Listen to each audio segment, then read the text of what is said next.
Hello friends, welcome to the channel. Through this video we are going to discuss the skill of achieving closure. इसे हम हिंदी में पाठ समापन कौशल कहते हैं। सबसे पहले हम क्लोजर के मीनिंग को जानेंगे। Closure is the time when we wrap up a lesson plan and help students organise the information in a meaningful context in their minds. ये वह समय है जहाँ पर पाठ योजना को रैप अप किया जाता है या समापन किया जाता है और स्टूडेंट्स की मदद की जाती है ताकि वह अपने मन में मीनिंगफुल कंटेक्स्ट में इंफॉर्मेशन को ऑर्गेनाइज कर सके। क्लोजर वह समय होता है जब पाठ का समापन करते हैं और छात्रों को उनके दिमाग में सार्थक संदर्भ में जानकारी को व्यवस्थित करने में मदद करते हैं। आइए इसके टाइप्स को जानते हैं। क्लोजर 3 तरह का होता है: इंस्ट्रक्शनल क्लोजर, कॉग्निटिव क्लोजर और सोशल क्लोजर। इंस्ट्रक्शनल क्लोजर ये टीचर की तरफ से होता है। Instructional closure is reached when the lesson is completed and the teacher has shown the link between past knowledge and the new knowledge. यहाँ पर शिक्षक पाठ का समापन करते हैं और पास्ट नॉलेज और न्यू नॉलेज के बीच में एक लिंक को एस्टैब्लिश करते हैं या लिंक को शो करते हैं। Cognitive closure is from student side. Cognitive closure is reached when the students have reached closure and have made the link between new and old knowledge और old and new knowledge।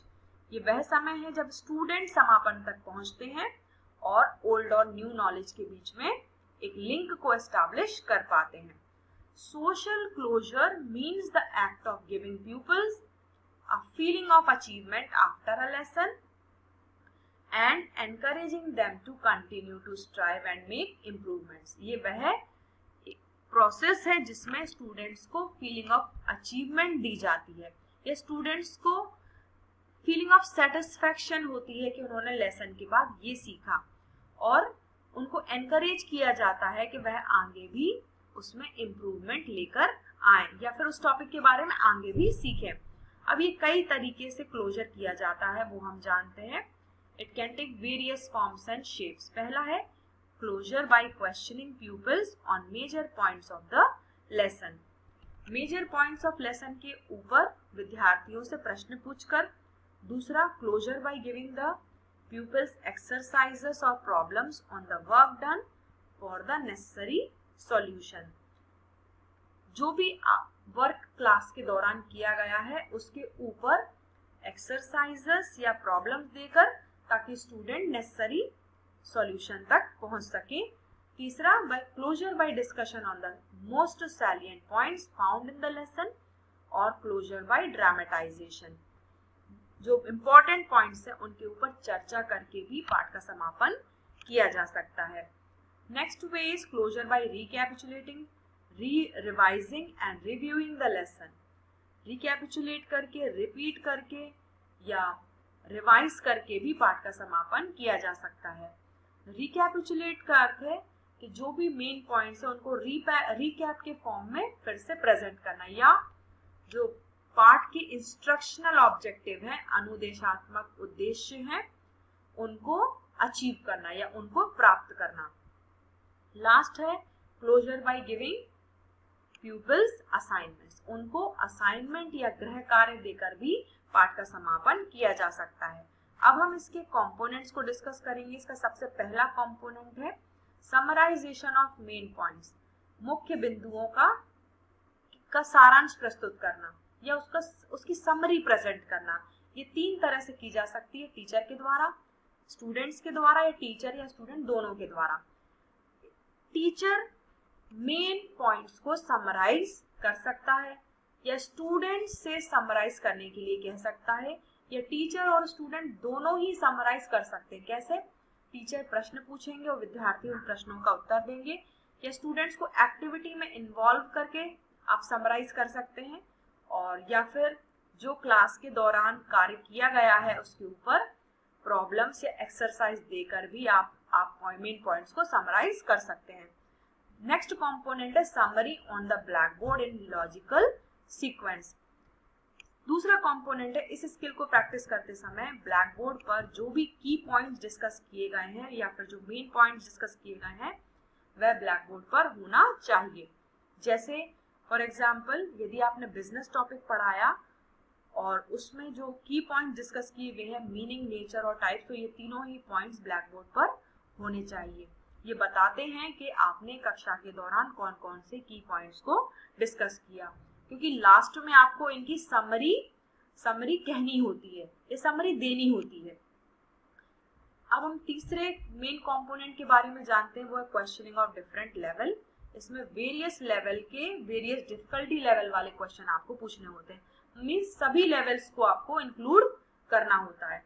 Questions जो आप बनाएंगे last में पूछने के लिए वह knowledge, understanding, application या स्किल चारों ही लेवल से हो सकते हैं, और इसमें आप डिफिकल्टी लेवल को भी यूज कर सकते हैं, लाइक इजी, एवरेज और डिफिकल्ट सभी लेवल के आप क्वेश्चंस बना सकते हैं।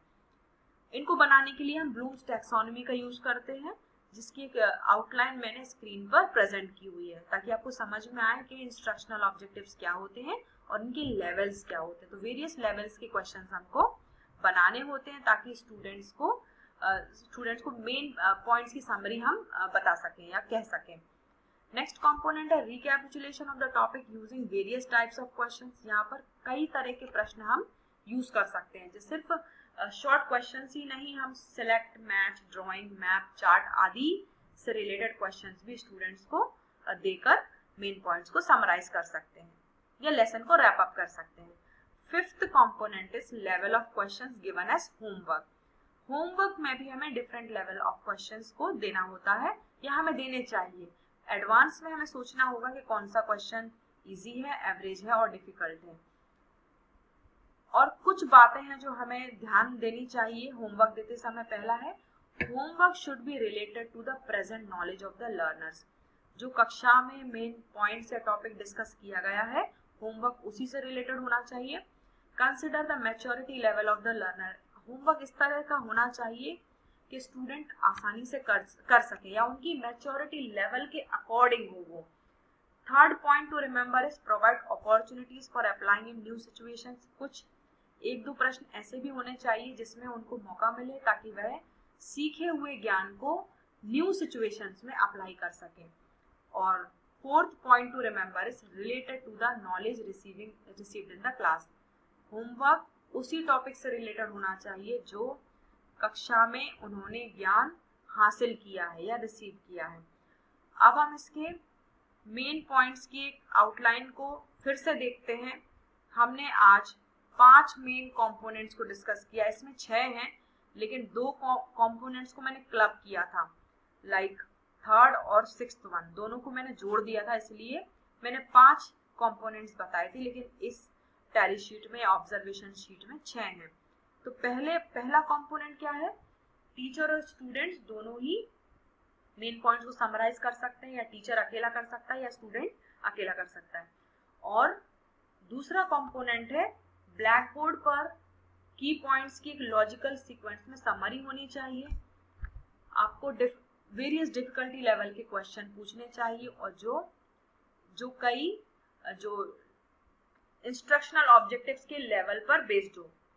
फोर्थ कंपोनेंट है, वेरियस टाइप्स ऑफ क्वेश्चंस को यूज करना चाहिए, like select, match, short questions etcetera, और use of oral quest, drawing, map, chart etcetera.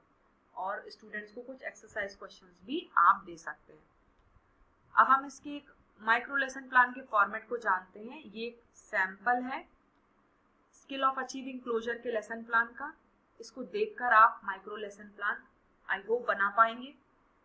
और ये है लर्निंग लेवल्स का एग्जाम्पल या फिर एक फॉर्मेट है। इसको देखकर आप सीख सकते हैं कि वेरियस थिंकिंग लेवल या लर्निंग लेवल से रिलेटेड क्वेश्चंस किस तरह से बनाए जाते हैं। So thank you friends. In today's video we have understood the skill of achieving closure, its meaning, various components and a format of micro lesson plan. Thank you so much.